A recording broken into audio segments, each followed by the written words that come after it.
kalau menurunkan berat badan pilihannya selain diet tanpa karbo atau diet rendah karbo adalah diet yang tinggi protein, rendah karbohidrat, atau tinggi lemak, rendah karbohidrat.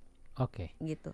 Itu kadang kita nyebutnya kalau yang tinggi lemak, cukup protein, rendah karbohidrat atau tanpa karbohidrat, itu kita nyebutnya ketogenic diet atau diet namanya keto. diet keto. Orang ngetrennya diet keto gitu, ya kan?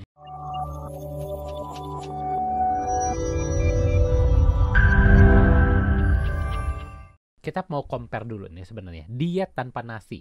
Ada juga orang yang intermittent fasting, ada orang yang diet apa sih namanya? Low karbo gitu ya. Nah, ini sebenarnya diet tidak mengkonsumsi nasi ini seberapa efektif dibandingkan dengan diet-diet yang lainnya? Susah ini jawabnya. Karena gini, jenis diet itu macem-macem. Betul, jadi banyak banget ya. Diet itu sudah dijadikan terminologi sebagai pola makan untuk menurunkan berat badan. Padahal sebenarnya diet, arti kata diet sendiri itu adalah pola makan sebenarnya. Jadi bagaimana makanan itu diatur untuk memenuhi kebutuhan seseorang gitu. Jadi misalnya diet pasien hipertensi, maka dietnya itu adalah misalnya rendah garam. Rendah garam ada sangat rendah, ada rendah, ada cukup rendah gitu.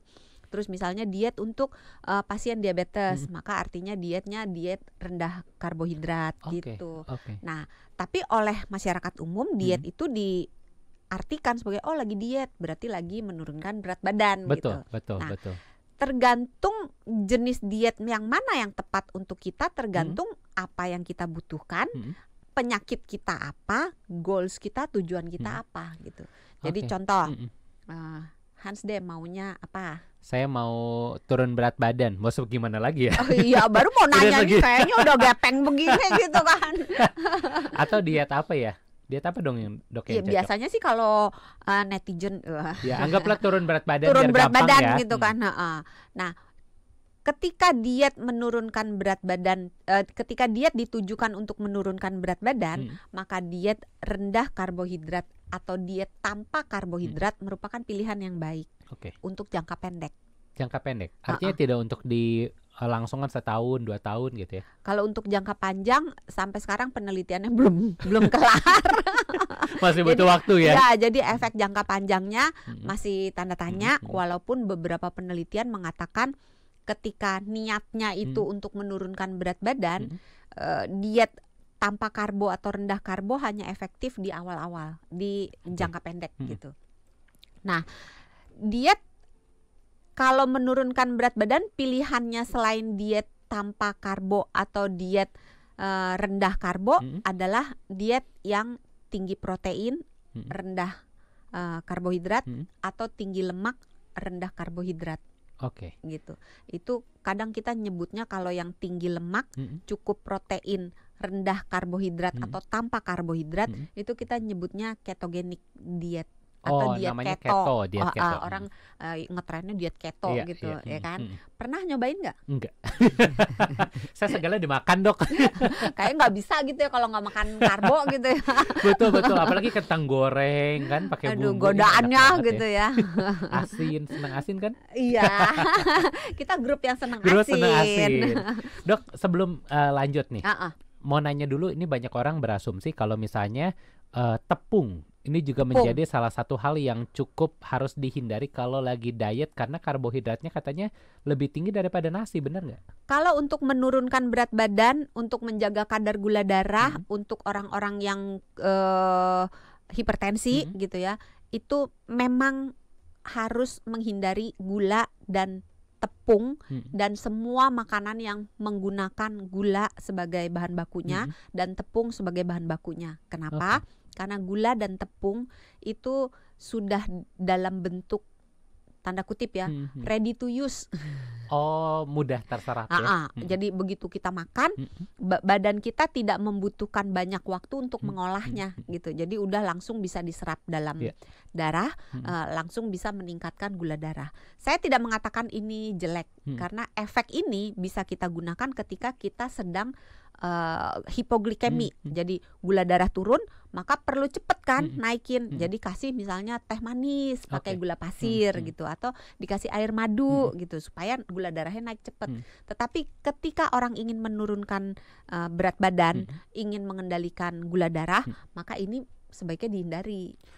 Karena itu nggak bisa menunda, dia langsung naik gitu, karena tidak dibutuhkan waktu yang lama, usaha yang banyak untuk mencerna. Tapi kalau misalnya karbohidratnya dari nasi, apalagi nasinya yang mengandung pati resisten gitu, apalagi misalnya karbohidratnya yang berasal dari gula atau karbohidrat yang berasal dari gula buah atau sayur, itu dibutuhkan badan kita untuk menggiling, memecah-mecah, menyampurnya dengan enzim supaya dia bisa terpecah dalam bentuk paling kecil yang bisa diserap ke dalam pembuluh darah. Jadi lebih lama. Lebih lama, butuh proses ya. Butuh proses.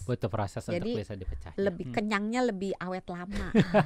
Oh, kuncinya di situ ya. Kalau mau kenyang kan lama harus yang nguleknya lama gitu loh, di dalam lambung kita diulek gitu lama kan. Jadi lambung kita bawaannya penuh terus. Kalau lambung kita penuh, kita rasanya kenyang gitu. Oh, artinya harus ujungnya ke situ. Ujungnya ke situ. Kayaknya harus bikin list nih. Makanan apa aja yang dicernanya lama, kayaknya harus itu yang banyak dikonsumsi ya. Iya, kalau untuk menurunkan berat badan iya. Oke, sedikit dong Dok, apa aja sih itu? Kalau mau yang paling membutuhkan usaha, itu kita sebutnya sebagai efek pembakaran makanan, thermic effect of food gitu ya. Itu paling banyak protein. Oh, protein ayam gitu ya. Jadi ayam, badan tempe. Kita kan mengeluarkan kalori untuk mengolah makanan. Jadi makanan harus digiling, dipecah-pecah, kasih enzim dicampur-campur, diaduk-aduk. Nah, protein paling membutuhkan kalori untuk memecahnya. Paling nggak butuh lemak. Oh, lemak paling mudah. Paling mudah dicerna. Karbohidrat tergantung karbohidratnya. Tapi dia di tengah. Kalau yang gula, tepung itu gampang, berarti kalori yang dibutuhkan untuk mencerna, waktu yang dibutuhkan untuk mencerna lebih cepat daripada karbohidrat yang kompleks. Nah, karbohidrat yang kompleks apa? Kembali apa lagi ya? dia nanya, gue nanya balik gitu kan. Kalau itu saya udah pakai jas putih Dok, udah pakai jadi dokter juga ya. Ya itu gula-gula yang terikat dalam serat. Jadi gula buah, gula sayur, gula. Jadi sebenarnya gula itu ada loh. Tepung dan gula itu ada di dalam sayur dan buah, termasuk walaupun di dalam nasi. Ya? Nasi kan, tapi nasi ada manisnya sih. Oh, kalau nasi, kalau sayur kan? Kalau sayur, beberapa sayur yang tidak manis juga mengandung gula gitu. Nah, kalau mau cepet banget, ya cari sayur yang berdaun, buah yang tidak terlalu manis. Jadi kayak misalnya stroberi, nah itu kadar gulanya rendah. Terus kalau sayur, jangan cari sayur yang bertepung. Sayur bertepung itu misalnya jagung. Oh, karena bisa dibikin tepung jagung gitu ya. Kacang-kacangan gitu. Itu ubi gitu ya. Itu tinggi karbohidratnya. Jadi kalau mau menurunkan berat badan, cari yang karbohidratnya lebih rendah gitu. Misalnya sayur berdaun, kalau buah yang rasanya asam. Buah-buah asam keluarga beri-berian gitu ya. Atau mangga belum matang juga asam Dok. Tapi buah pada dasarnya iya loh. Pisang kalau belum matang itu pati resistennya tinggi. Jadi susah diolah di dalam tubuh. Oh gitu. Semakin dia matang, semakin tinggi kadar gulanya. Artinya rujak bagus dong. Rujak pakai itu ya, jambu mentah ya. Iya. Jambu. Semuanya kayaknya mentah ya? belum matang Dok. Kalau rujak kan masih tapi setengah matang. Tapi rujak di pengkolan matang semua itu. Enggak, terus kayaknya yang nggak sehat adalah bumbu kacangnya ya. Iya, si karena bumbu rujaknya ada gulanya kan, gula Jawa.